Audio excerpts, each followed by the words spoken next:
So I was chilling on the YouTube, going down my feed, you know, my homepage, and this video popped up that caught my attention. I said, man, I really want to watch this video, but there's no way I'm not going to watch this video without y'all. I thought to myself instantly, I got to watch this with the homies because the name of the video is How Good Was Prime Ronaldo? And with Ronaldo just going out of the Euro recently and all the conversations, all the talk about Ronaldo, I thought to myself, we should watch this together. So remember, every video we watch, the link will be in the description down below. A shout out to all the creators that make these amazing content, amazing videos.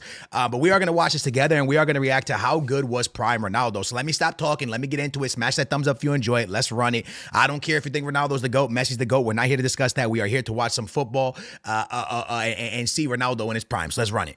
Did you catch what Eden Hazard said a while back? He actually mentioned that he thinks he's got more natural talent in football than Cristiano Ronaldo. Should we continue watching or no? Pretty bold, right? That got everyone talking. And Okay. believe it or not, there are folks who agree with Hazard's claim. There's It folks that seems agree. like everyone has forgotten what prime Ronaldo looked like. From scoring with his right foot, left foot, his head, Yeah. penalties, and Yeah. free kicks. However you needed a goal, a prime Ronaldo could provide it. But it didn't stop there. A prime Ronaldo could send opponents into a spin cycle with his dribbling. That's or facts. simply I remember that. overwhelm them with his physicality. So in today's video, we're taking a nostalgic trip back to those golden years to really soak in the brilliance of prime Ronaldo. I think the biggest thing is that for everyone out there that is maybe under the age of like 24, when Ronaldo and Messi were really doing something crazy, not even towards the back end, but like when they were really doing like their early 20s and stuff, a lot of the people watching right now were a lot younger, so they don't really understand what Messi and Ronaldo look like before they became this absolute machine. There was more to them. Both of their games developed and evolved so much, and they lost things throughout the way. And if you got to watch the whole way through, then you got to see the development into what they became. But there was so many things they lost. Like Ronaldo was an insane dribbler when he was young. Yo, his Man United days, brother could do step overs and like it was mental, bro. The dude's dribbling was crazy. Anyways, let's run it. Ready to take this walk down memory lane with me? Let's dive in, shall we? Let's do it. First, Ballon d'Or. Okay. Ronaldo's prime years arguably started in the 2006-2007 season, a few years after sealing a move from Sporting to Manchester United. So think about that. 2006, 2007. And remember, his Manchester United days were incredible, right? Like, and I think that was like the last year of his Manchester United. I don't know, in there. But like his Manchester United was incredible. Going into Madrid was incredible. But 2006, 2007. Now, I don't think that was his prime. I think his prime was when he had the noodle hair. But a lot of people, I personally think it's the noodle hair is when Ronaldo was in his prime. But early Ronaldo that he's about to talk about, oh, dude was mental.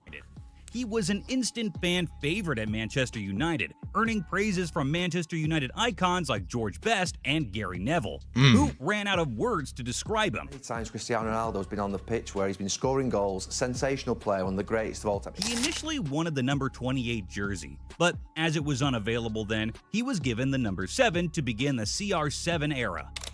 The iconic number did nothing to weigh him down, as in the 2006-2007 season, he broke the 20-goal barrier for the first time in his career, while Crazy. also helping the Red Devils win their first Premier League In title the Premier 4 League. years. In the Premier League, It lads. gets more impressive when you remember he was playing as a winger back then. As a result, he won the PFA's Players Player, Fans Player, and Young Player of the Year awards, as well as the Football Writers Association Footballer of the Year award, becoming the first and only player to date to win all 4 awards in a single season.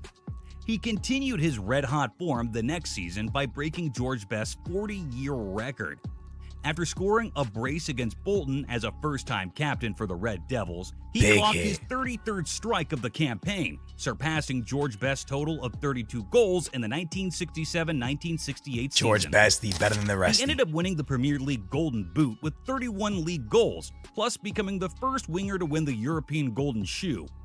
He would go on to win the PFA Players Player and Wait. the FWA Footballer, I didn't know that. plus becoming the first winger to win the European Golden Shoe. He would go on to He was the first winger to win the Golden Shoe? Really? I didn't know that. I actually didn't know that. PFA Players Player Is that true? and the FWA Footballer of the Year awards for the second season in a row. Manchester United went on to win the Champions League that season, Big. with Ronaldo winning his first Champions League Golden Boot. and getting named the UEFA Club Football Player of the Year for his amazing season. Crazy season, I remember it. In 2008, I was very young, he but I became remember. United's first Ballon d'Or winner since George Best in 1968, and the first Premier League player to win the FIFA World Player of the Year award. He said goodbye to the United fans after winning the inaugural Pushcash Award with his amazing strike against Porto in the Champions League. I was watching that game, bro. 9 trophies Mental in total goal. with the club. To date, he is still the last Premier League player to win the Ballon d'Or. Early years in Madrid. Is that not insane that we're nearly 20 years later and nobody has won from the Premier League? Think about that, bro. Like, take Messi and Ronaldo aside because they won so many, like that it was hard for anybody to get in there. But think about all the players the Premier League has had in the last 20 years, all the money they've spent between all the teams, the players that have come through there, through Kevin De Bruyne, Van Persie, Wayne Rooney, like the list goes on of players that have played in the Premier League, Yaya Touré, the list goes on, lads. And the fact that no one has won it since him, 20 years, pretty much. Like, we're getting to that point of 20. Has it been 20 years? Getting close, getting real close 20 years. If that was a 27, 20, I mean, we're really close, man. So it's just crazy, man. Ahead of the 2009-2010 season, Ronaldo did what most iconic footballers do in their career by deciding between Barcelona and Real Madrid. He signed for Real Madrid for £80 million, which was a world record transfer fee at the time. His arrival was greeted by at least 80,000 fans at the Santiago Bernabeu, surpassing the previous record of 75,000 fans that welcomed Diego Maradona at Napoli. His preferred number 7 jersey was worn by then Real Madrid captain Raul, so he wore the number 9 jersey in his debut season. He wasted no time settling in Real Madrid after becoming Real Madrid's highest goal scorer with 33 goals in just his debut season. With the 9 on. The Los Blancos to a club record 96 points in the league, but still wasn't enough to win the La Liga. Raul left the club the next season, and brother, they dropped 96 points and didn't win La Liga. Barca, stop it. CR9 became CR7 once again. He celebrated by scoring the match-winning goal in the 2011 Copa del Rey final, winning his first trophy in Spain, and winning. Hey, was that that wasn't the year when Gareth Bale ran that line crazy, right? I think that was later. Remember that one where Gareth Bale and Copa del Rey like accelerated down the line? And I think that was later in the future. I think that was later, but I don't remember. The Chichi Award, given to the league's highest goal scorer by scoring 40 goals, becoming the first player in the history of La Liga to score 40 goals in a season. He also won the European Golden Shoe for the second time, becoming the first player to win the award in different leagues. Wow. He did this while playing as a winger also. I mean, how ridiculous is that? That is the crazy. next season, Ronaldo helped Real Madrid win their first league title in 4 years, with a record 100 points after scoring a personal best of 60 goals in all competitions. 60 He also goals. celebrated a century personally after scoring his 100th goal for the club that same season, doing so in just 92 matches. Isn't it crazy that Messi put up a 90-goal season and Ronaldo had like 60 plus? Like, these guys, the numbers these guys put up is just not human, bro. It's just, it doesn't make sense how the numbers they put up. The previous record held by Ferenc Puskás, while simultaneously becoming the first player to score against all 19 opposition teams in a single La Liga season. If you made it this far into the video, please take 5 seconds to like, subscribe, Make sure to show homie love. Make sure to show homie a great video. Let's get back to the video. Second Ballon d'Or. At the beginning of the 2013-2014 season, Ronaldo signed a contract extension with Real Madrid for 3 more years with a salary of $17 million net, which briefly made him the highest-paid footballer in the world. This would be the beginning of a fresh wave of success for Cristiano, as he was joined by Gareth Bale, who that's when Bale came in. 100 million euros, breaking the previous record held by Cristiano Ronaldo. Noodle hair Ronaldo, bro. That was prime Ronaldo, in my opinion. Together with his strike partner, Karim Benzema, they formed an attacking trio popularly dubbed BBC, an acronym for Bale, Benzema, and Cristiano, which is one of the deadliest trios ever assembled in the history of football. As impressive as Cristiano's start to Madrid life has been, he wasn't able to win another Ballon d'Or for 4 years and watched Lionel Messi Big Messi win ate him for up 4 years in a row. After scoring 69 goals and 59 appearances for club and country, Ronaldo won his second Ballon d'Or and slowly began his comeback. Third Ballon d'Or. The next season, Ronaldo enjoyed his biggest success in Madrid by helping the club win La Decima, their 10th European Cup. After scoring in both the semifinals and the final of that Champions League campaign, he became the first player to score in 2 European Cup finals for 2 different winning teams, the first being Manchester United. He won the Champions League Golden Boot for the 3rd time with a record of 17 goals, which is still the highest number of goals scored in a single Champions League campaign to date. That's crazy, As a result, bro. he was named the UEFA Best Player in Europe that season.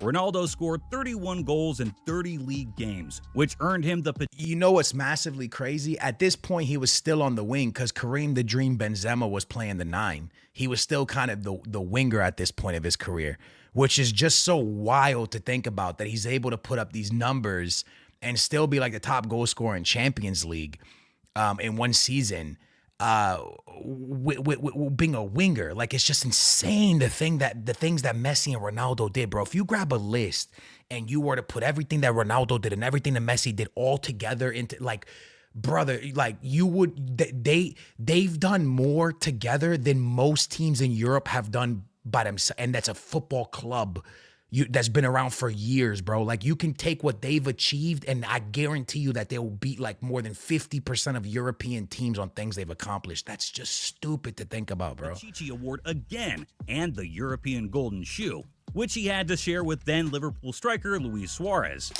In 2014, after scoring a personal best of 61 goals in all competitions, he became the fastest player to reach 200 goals in La Liga, doing so in 178 matches. That's mental. After winning the 2014 FIFA What a Club jersey. World Cup with Madrid, Ronaldo won his 3rd Ballon d'Or that year.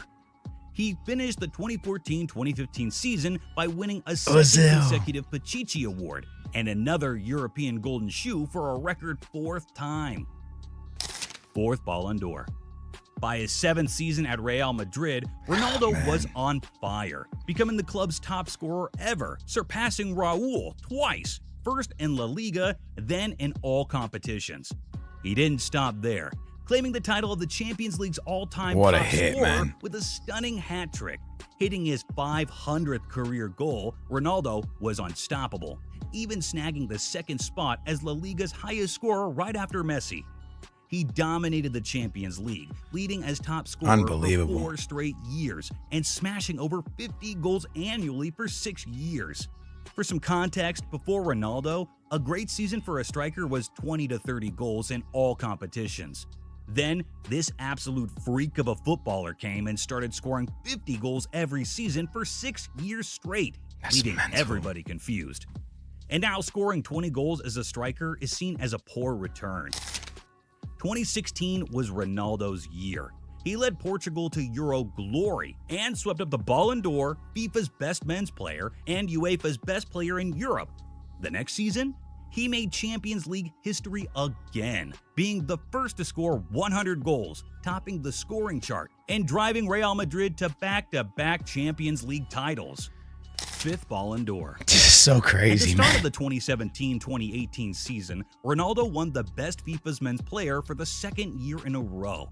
After a beautiful curling strike against Dortmund, he became the first player to score in all 6 Champions League group stage matches and won the 2017 Ballon d'Or a day later to put a full stop to an amazing year. He didn't slow down either, as he scored his 300th La Liga goal in just 286 appearances, becoming the fastest player to do so. On the 3rd of April, Ronaldo received a standing ovation from Juventus fans after scoring what most described as a PlayStation goal in the form of a beautiful acrobatic rocket against Gianluigi Buffon. This is where it all changes for me, lads. And this is me coming from you from the bottom of my heart. This decision for him to leave Real Madrid and go to Juve. My honest opinion on this, and I know a lot of people are going to give me a lot of stick for this, Ronaldo would have won more Ballon d'Ors if he stayed at Real Madrid. But he made the decision because of his relationship with Florentino Perez. And I heard rumors it's because Real Madrid didn't really back him when he was going through that like lawsuit of like the tax evasion thing. That's what I heard the rumors were. Ronaldo should have put his ego aside, should have put all that aside and re-signed with Real Madrid. Found a way to make it happen because this team was still extremely strong. This team was still good, and they obviously won more Champions League, and they would have won more Champions League with him there. So the whole Florentino thing, he should have sat down with Florentino, really come to like an understanding and stayed at Madrid, because this year, although he had great times at Juve and really cooked at Juve, the truth is, had he played that way for Real Madrid, they would have won more. He would have won more individual things. And I think it would have been just way better for his career. So I think the biggest mistake that he made was not come to an agreement with Madrid to stay longer. And then made a move to like what Messi did. Messi stayed at Barca as long as he could, and then made a move, away from like major European teams. That's what I think Ronaldo should have done, in my opinion. But I think he got it wrong massively. Finished the Champions League season as the highest goal scorer for the 6th season in a row, with 15 goals to help Real Madrid to their 3rd consecutive Champions League title, and Ronaldo's 5th before leaving Madrid for Juventus. Here's a few of some of Ronaldo's insane records he's been holding for years now. He's the player with the most goals and assists in the Champions League. He's the first player to win the Puskás Award ever. He's the only player to score 100 goals in 3 different leagues, namely Premier League, La Liga, and Serie A. He's the player with the most UEFA Men's Player of the Year awards, winning it 4 times. He's the player with the most goals in the history of football. So, now you've got to admit, Ronaldo in his prime was nothing short of a football marvel, right? If you had as much fun watching this... I agree. I think, and again, I'm going to get hate for this, I think we don't appreciate what Ronaldo and what Messi did individually because people spend too much time comparing. If you just sit down and when you think about Ronaldo, don't think about Messi at all. And when you think about Messi, don't think about Ronaldo at all. And what these two animals achieved, these two monsters, these two aliens achieved throughout their career, honestly should be studied, right? Scientists should study these men because not just in football, aka soccer, in every sport, you've never seen something so wild like these two guys, man. The way they performed was mental. So Ronaldo in his prime was an absolute machine. Messi in his prime was an absolute machine. And the sad truth is, don't be sad that it's over. Be sad. I mean, be happy that you witnessed it. You know that saying? Be happy that you were there for it. That's the way we have to feel about it, because these two guys are pretty much gone now, and we will never, at least probably not in my lifetime, see something so awesome like we saw here. Unbelievable players. Ronaldo, Messi, thank you for everything you've given me in my football and like life. It's just been an honor to watch you guys, man. And I hope your kids can be as good as you guys so I have something to watch when I'm really old, man. I love you guys. I hope you guys enjoyed the video. Again, link in the description for this video if you guys want to watch it. You guys are the best in the world, and I will catch you in the next video. Booyah. We out of here.